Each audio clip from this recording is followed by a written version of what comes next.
السلام علیکم ناظرین۔ ماہ رمضان کی آمد کے ساتھ ہی زکوٰۃ کے حوالے سے بہت سے سوالات ذہنوں میں آتے ہیں، خاص طور پر بینکوں اور مالیاتی اداروں کی جانب سے کی جانے والی زکوٰۃ کی کٹوتی کے حوالے سے۔ آج کے اس خصوصی پوڈ کاسٹ میں انہی اہم مسائل پر بات کرنے کے لیے ہمارے ساتھ موجود ہیں ممتاز عالم دین مفتی صابر محمود صاحب۔ مفتی صاحب، پروگرام میں خوش آمدید۔ وعلیکم السلام ورحمۃ اللہ۔ بہت شکریہ مفتی حسان صاحب۔ مفتی صاحب، سب سے پہلا اور بنیادی سوال جو ہر شخص پوچھتا ہے وہ یہ ہے کہ کیا بینک یا حکومت ہمارے اکاؤنٹ سے جو زکوٰۃ کاٹتی ہے، شرعاً اس سے ہماری زکوٰۃ ادا ہو جاتی ہے؟ جی، اس حوالے سے شرعی اصول یہ ہے کہ اگر بینک یا حکومت کھاتے داروں کی اجازت اور اطلاع سے ان کی اصل رقم سے زکوٰۃ کاٹ کر مستحقین زکوٰۃ کو مالکانہ طور پر دیتی ہے تو زکوٰۃ ادا ہو جائے گی، لیکن اگر یہ کٹوتی کھاتے داروں کی اجازت کے بغیر زبردستی کی جائے یا بینک اصل رقم کے بجائے منافع کے نام پر جمع ہونے والی سود کی رقم سے زکوٰۃ کاٹے تو ایسی صورت میں زکوٰۃ ہرگز ادا نہیں ہوگی، کیونکہ حرام رقم سے زکوٰۃ ادا نہیں ہوتی۔ یعنی اگر کھاتے دار رقم جمع کراتے وقت بینک کو اختیار دے دے یا نیت کر لے تو زکوٰۃ ادا ہو جائے گی۔ جی بالکل، اگر اختیار دے دیا گیا ہو تو مفتی بہ قول کے مطابق زکوٰۃ ادا ہو جاتی ہے۔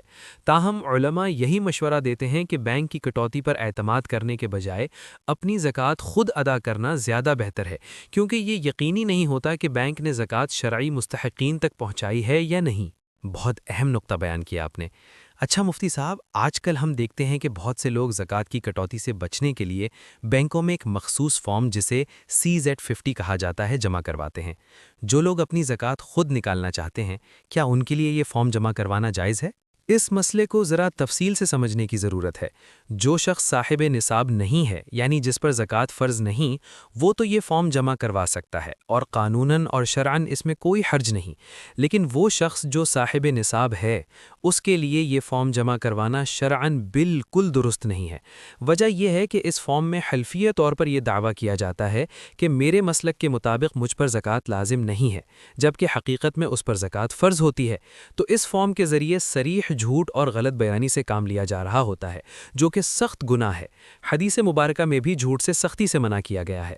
واقعی یہ تو بہت سنگین بات ہے کہ انسان ایک فرض ادا کرنے کے لیے یا اپنے طور پر زکوٰۃ دینے کے لیے حلفیہ جھوٹ کا سہارا لے۔ تو پھر اس کا متبادل یا شرعی حل کیا ہے؟ اگر کوئی شخص واقعی اپنی زکوٰۃ خود مستحقین کو دینا چاہتا ہے تو وہ کیا کرے؟ اس کے دو بہترین اور جائز حل ہیں۔ پہلا حل یہ ہے کہ بینک یا مالیاتی ادارہ جس تاریخ کو زکوٰۃ کاٹتا ہے، یعنی عموماً یکم رمضان، آدمی اس تاریخ سے پہلے ہی اپنی مطلوبہ رقم بینک سے نکال لے اور پھر خود حساب کر کے اپنی زکوٰۃ ادا کرے۔ دوسرا حل یہ ہے کہ مخصوص فارم کے بجائے بینک کو کوئی ایسی سادہ تحریر یا ایفیڈیوٹ لکھ کر دے دے جس میں واضح طور پر بینک کو زکوٰۃ کاٹنے سے منع کیا گیا ہو، لیکن اس میں یہ جھوٹا دعویٰ نہ لکھا ہو کہ مجھ پر زکوٰۃ لازم نہیں ہے۔ اس طرح جھوٹ سے بھی بچا جا سکتا ہے اور بینک کٹوتی بھی نہیں کرے گا۔ ماشاءاللہ، بہت ہی واضح اور آسان الفاظ میں آپ نے رہنمائی فرمائی۔ ناظرین، خلاصہ یہ ہے کہ زکوٰۃ ایک اہم عبادت ہے، اسے خود حساب کر کے مستحقین تک پہنچانا زیادہ افضل ہے، لیکن اس کے لیے جھوٹے حلف نامے کا سہارا لینا ہرگز جائز نہیں۔ مفتی صابر محمود صاحب، اپنا قیمتی وقت دینے کا بہت شکریہ۔ جزاک اللہ۔ اللہ تعالی ہم سب کو دین کی صحیح سمجھ عطا فرمائے، آمین۔ ناظرین، اسی کے ساتھ اپنے میزبان مفتی حسان کو اجازت دیجیے۔ اگلے پروگرام میں نئے موضوع کے ساتھ حاضر ہوں گے۔ اللہ حافظ۔